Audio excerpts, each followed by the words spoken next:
નમસ્કાર મિત્રો આજની વિડીયોમાં વાત થશે દેશ અને દુનિયાના સુપરફાસ્ટ સમાચારની।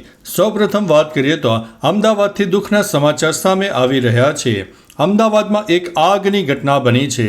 ગુરુકુળ વિસ્તારમાં સુભાષ ચોક પાસે આવેલા પૂર્વી ટાવરના 9મા માળે આગ લાગવાની ઘટના બની છે।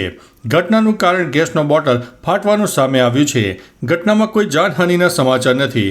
ફાયર વિભાગની 15 ગાડીઓ ઘટના સ્થળે પહોંચી ગઈ હતી। આગ ઉપર કાબુ મેળવી લેવામાં આવ્યો છે। ફાયર વિભાગે રેસ્ક્યુ કર્યા હતા। આગમાં 5 માળ સુધી પહોંચી ગઈ હતી અને ફસાયેલા લોકોનું રેસ્ક્યુ પણ કરવામાં આવ્યું હતું। મિત્રો, અન્ય મહત્વના સમાચારની વાત કરીએ તો કોરોનાએ ગુજરાતમાં ફરીથી ઘર બનાવ્યું છે। ફરી એકવાર કોરોનાના સજીવન થયો હોય તેવા કેસોમાં વધારો થતો જોવા મળી રહ્યો છે। વિશ્વમાં કોરોનાએ ચિંતા વધારી છે, તેવામાં હવે ગુજરાતમાં એક નવો કેસ સામે આવ્યો છે। અમદાવાદમાં 21 વર્ષીય યુવતીનો કોરોના રિપોર્ટ પોઝિટિવ આવ્યો છે। શ્વાસ લેવાની તકલીફ હોવાથી ઓક્સિજન ઉપર રખાયા હતા। ઉપરાંત ગુજરાતમાં કોરોનાના કેસોના આંકડો 9ની આસપાસ પહોંચી ગયો છે। મિત્રો, અન્ય મહત્વના સમાચારની વાત કરીએ તો 2 આતંકીઓનું એન્કાઉન્ટર કરવામાં આવ્યું। જમ્મુ કાશ્મીરના કિશ્તવાડમાં સુરક્ષા દળોએ 2 આતંકવાદીઓને ઠાર માર્યા છે।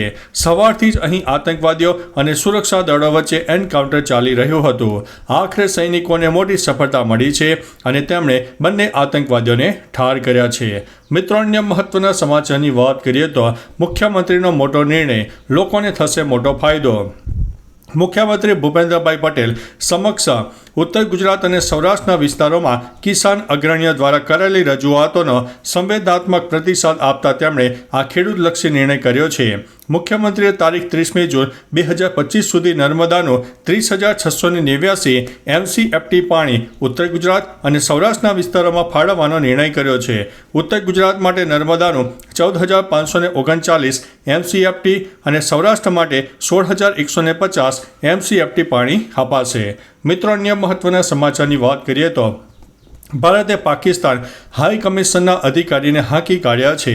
ભારત સરકારે એક પાકિસ્તાની અધિકારીને પર્સોના નોન ગ્રેટા એટલે કે દેશ છોડવાનો આદેશ જારી કર્યો છે। આ અધિકારી દિલ્હીમાં પાકિસ્તાની હાઈ કમિશનમાં તૈનાત છે। અધિકારીએ 24 કલાકની અંદર ભારત છોડવું પડશે। સેનાના અધિકારીઓએ કહ્યું છે કે ઓપરેશન ઔપચારિક રીતે સમાપ્ત થયું નથી, પરંતુ ફક્ત બંધ કરવામાં આવ્યું છે। સૈનિકો નિયંત્રણ રેખા ઉપર 24 કલાક દેખરેખ રાખી રહ્યા છે। મિત્રો, અન્ય મહત્વના સમાચારની વાત કરીએ તો ખેડૂતો માટે સારા સમાચાર। રાજ્ય અને કેન્દ્ર સરકાર દ્વારા વિવિધ પાકની ખેડૂતો પાસેથી ટેકાના ભાવે ખરીદી કરવામાં આવે છે। આ વર્ષે કેન્દ્ર સરકાર દ્વારા રવિ માર્કેટિંગ સિઝન 2025-26 અંતર્ગત ટેકાનો ભાવ ઘઉં માટે ₹2425 પ્રતિ ક્વિન્ટલ જાહેર કરવામાં આવ્યો છે, જેના પર રાજ્ય સરકાર દ્વારા ટેકાના ભાવ ઉપરાંત ₹150 પ્રતિ ક્વિન્ટલ બોનસ આપવામાં આવનારું છે। મિત્રો, અન્ય મહત્વના સમાચારની વાત કરીએ તો રાઇટ ટુ એજ્યુકેશન હેઠળ બીજા રાઉન્ડમાં 7,000 બાળકોને પ્રવેશ અપાયો। તારીખ 21 મે 2025ના રોજ યોજાયેલા RTE પ્રવેશ પ્રક્રિયાના બીજા રાઉન્ડ બાદ વધુ 7,006 જેટલા બાળકોને પ્રવેશ ફાળવવામાં આવ્યો। આ બીજા રાઉન્ડમાં પ્રવેશ મેળવેલ વિદ્યાર્થીઓએ તારીખ 28 મે 2025 બુધવાર સુધીમાં જે તે શાળામાં શાળા સમય દરમિયાન રૂબરૂ હાજર થઈને જરૂરી આધાર પુરાવા જમા કરાવીને પ્રવેશ નિયત કરાવી લેવાનો રહેશે। મિત્રો, અન્ય મહત્વના સમાચારની વાત કરીએ તો 36 લાખનો સિગારેટનો જથ્થો ઝડપાયો છે। ગુજરાતના મોટા શહેરોમાં પાર્ટીઓમાં હાલ સિગારેટનું સેવન વધી રહ્યું છે। હાલ રાજ્યમાં સિગારેટના સેવન ઉપર પ્રતિબંધ છે, પરંતુ હજી પણ ઘણા લોકો ગેરકાયદેસર વેચાણ કરી રહ્યા છે, તો પણ તેનું વેચાણ કરવામાં આવે છે। ગુજરાતમાં મેટ્રો સિટી કહેવાતા સુરત, અમદાવાદમાં ઘણીવાર સિગારેટનો જથ્થો ઝડપાયો છે, તો સુરતમાં 36 લાખના સિગારેટના જથ્થા સાથે એક વેપારીને ઝડપી લેવામાં આવ્યો છે। મિત્રો, અન્ય મહત્વના સમાચારની વાત કરીએ તો વાવાઝોડું અન્ય સાયક્લોન કરતાં ખૂબ જ શક્તિશાળી છે।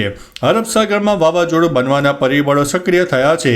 આ સાયક્લોન જો બનશે તો વર્ષ 2023ના બિપરજોય વાવાઝોડાના ટ્રેક ઉપર ચાલી શકે છે। આવા સંજોગોમાં તે સૌરાષ્ટ્ર, કચ્છ કે પાકિસ્તાનના દરિયાકાંઠે પહોંચી શકે છે। નિષ્ણાતોનું માનવું છે કે વાવાઝોડું અન્ય સાયક્લોનની સરખામણીમાં વધુ શક્તિશાળી બનવાની શક્યતા ધરાવે છે। મિત્રો, અન્ય મહત્વના સમાચારની વાત કરીએ તો હવામાં ઇન્ડિગોના પ્લેન પર કડા પડતા આગળનો ભાગ તૂટી ગયો। દિલ્હીથી શ્રીનગર જતી ઇન્ડિગો એરલાઇન્સ ફ્લાઇટ 6E2142 ટર્બ્યુનલ્સમાં ફસાઈ ગઈ હતી. કરા પડવાને કારણે કટોકટીની સ્થિતિ ઊભી થઈ. જો કે આગળનો ભાગ કેવી રીતે તૂટી ગયો તે જણાવવામાં આવ્યું નથી. આ કારણે એરલાઇને વિમાનને AOG એટલે કે એરક્રાફ્ટ ઓન ગ્રાઉન્ડ જાહેર કર્યું હતું, જેનો અર્થ એ છે કે આ ફ્લાઇટ હાલમાં ઉડાન ભરવાની સ્થિતિમાં નથી. મિત્રો, અન્ય મહત્વના સમાચારની વાત કરીએ તો કમોસમી વરસાદે ખેડૂતોની ડાંગર બગાડી નાખી છે. સુરત જિલ્લામાં સવારે વરસેલા કમોસમી વરસાદના કારણે ખેડૂતોને રડવા મજબૂર કર્યા છે. સવારે વરસેલા વરસાદને કારણે ડાંગરના પાકને મોટા પ્રમાણમાં નુકસાન થવાની શક્યતા છે. તો બીજી તરફ મંડળીમાં ડાંગર આપવા વાહનોની લાંબી કતારો લાગી છે. ઓલપાડ તાલુકાના કીમપટ્ટી પર આવેલા ગામોમાં થોડા દિવસ અગાઉ વરસેલા વાવાઝોડા સાથેના વરસાદને કારણે ડાંગર પકવતા ખેડૂતોને ભારે હાલાકી વેઠવાનો વારો આવ્યો છે. મિત્રો, અન્ય મહત્વના સમાચારની વાત કરીએ તો અમદાવાદ બાદ જામનગરમાં મેગા ડિમોલિશનની કાર્યવાહી.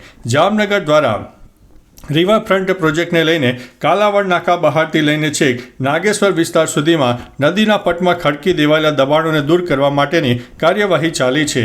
જેના ભાગરૂપે મેગા ડિમોલેશન હાથ ધરવામાં આવ્યું અને 3 વિસ્તારમાં આવેલા 116 જેટલા મકાનો અને દુકાનો સહિતના દબાણો દૂર કરીને અંદાજિત 50,000 ફૂટ જગ્યા ખુલ્લી કરવાની કાર્યવાહી કરવામાં આવી હતી. મિત્રો, અન્ય મહત્વના સમાચારની વાત કરીએ તો મહાકુંભની વાયરલ ગર્લ મોનાલિસાનો નવો અવતાર સામે આવ્યો છે.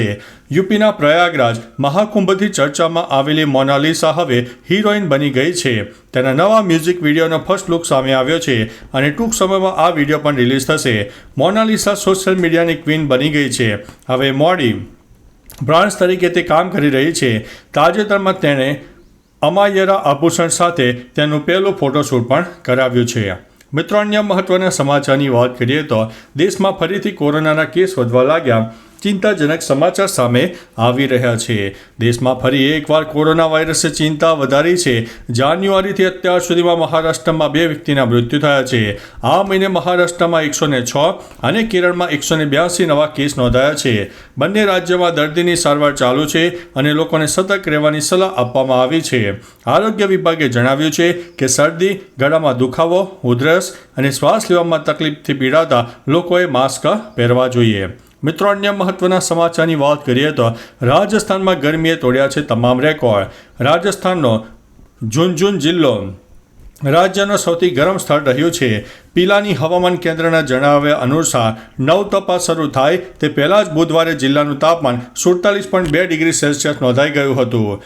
જૂનું સતત 3જા દિવસે રાજ્યનો સૌથી ગરમ જિલ્લો રહ્યો. આ ખતરનાક ગરમીથી લોકોના જીવન સંપૂર્ણપણે પ્રભાવિત થયા. બપોર દરમિયાન શેરીઓમાં શાંતિ હતી અને લોકોને પોતાના ઘરોમાં કેદ રહેવાની ફરજ પડી હતી. મિત્રો, અન્ય મહત્વના સમાચારની વાત કરીએ તો પીવાના પાણીથી વલખા. સ્થાનિકો ત્રાહિમામ પોકારી ઉઠ્યા છે.